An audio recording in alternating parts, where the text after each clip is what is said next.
Salam damai, salam kasih, shalom bagi kita semua, saudara-saudara yang terkasih di dalam Tuhan Yesus. Semoga kita semua menerima berkat-berkat daripada surga, dan semoga kita berada dalam keadaan baik dan kesehatan kita juga berada dalam keadaan yang memuaskan. Pada waktu ini, kita akan sama-sama mendengar, mempelajari firman Tuhan. Semoga pelajaran ini menjadi nasihat yang terbaik buat diri kita. Mari berdoa. Tuhan Allah Bapa di surga, pimpinlah kami, berkatilah kami, sehingga dapat mengerti nasihat-Mu hari ini dengan penuh kasih. Dalam nama Yesus. Amin. Saudara yang terkasih, firman Tuhan hari ini berjudul Doa dan Kepuasan Hati.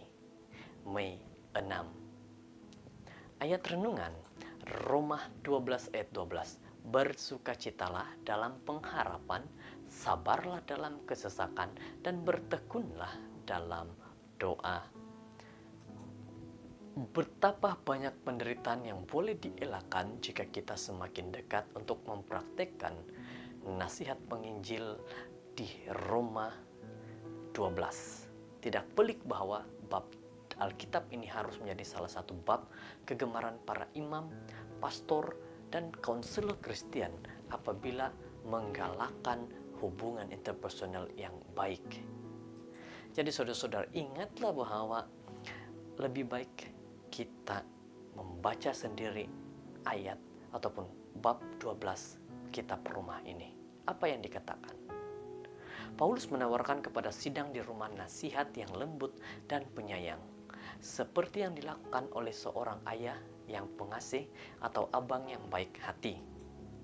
Dia menasihati orang-orang yang percaya untuk melakukan perkara-perkara yang penuh makna, masing-masing menurut karunia-Nya, mengamalkan kasih persaudaraan, berakhlak mulia, dan menjauhi kejahatan, menjaga kehidupan rohani mereka, tidak malas, mengamalkan empati dan kerendahan hati, dan untuk bersukacita melayani Tuhan walaupun dalam kesengsaraan.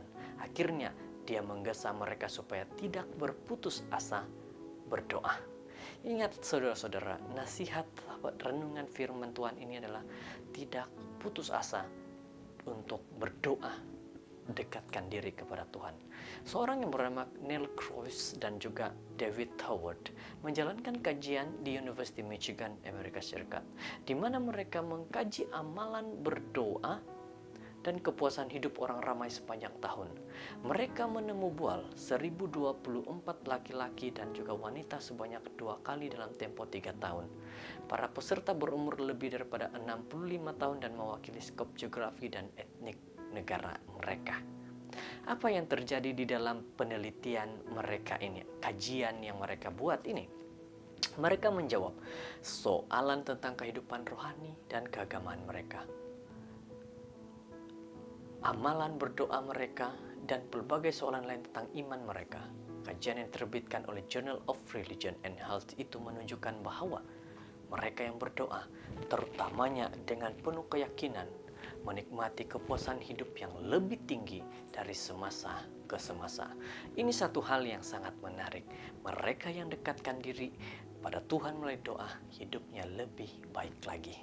Mengapa kajian ini dan banyak kajian lain mendedahkan bahwa berdoa dikaitkan dengan perasaan kesejahteraan?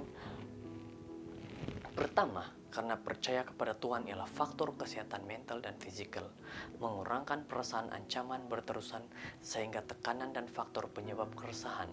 Dan kedua, karena walaupun banyak perkara di luar kawalan kita, kita dapat ketenangan dan mengetahui bahwa Tuhan semesta alam menguasai hidup kita.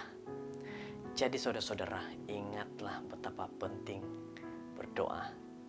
Jadi doa sangat diperlukan, sehingga Rasul Paulus menggesahkan kita untuk terus menggunakan doa meskipun dalam kesengsaraan.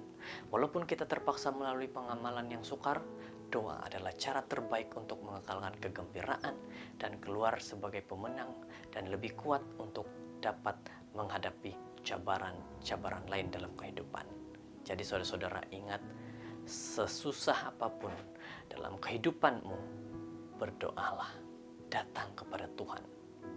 Sekiranya Anda mengalami kesukaran, terutama karena penghinaan, kebencian, dendam atau kekasaran dalam hubungan Anda dengan orang lain, baca semula, renungkan, hafal dan berdoa seperti yang dinasihatkan dalam Roma 12. Salin dan masukkan ke dalam pocket Anda untuk menggunakan teks yang indah ini apabila Anda tergoda.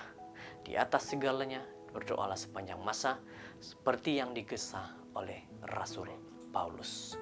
Semoga firman Tuhan ini menjadi yang terbaik buat kita, nasihat yang memberi sesuatu yang bermanfaat buat kita. Mari berdoa. Tuhan, terima kasih atas firman-Mu, nasihat-Mu pada waktu ini. Kami bersyukur karena kebaikan-Mu. Di dalam nama Yesus. Amin.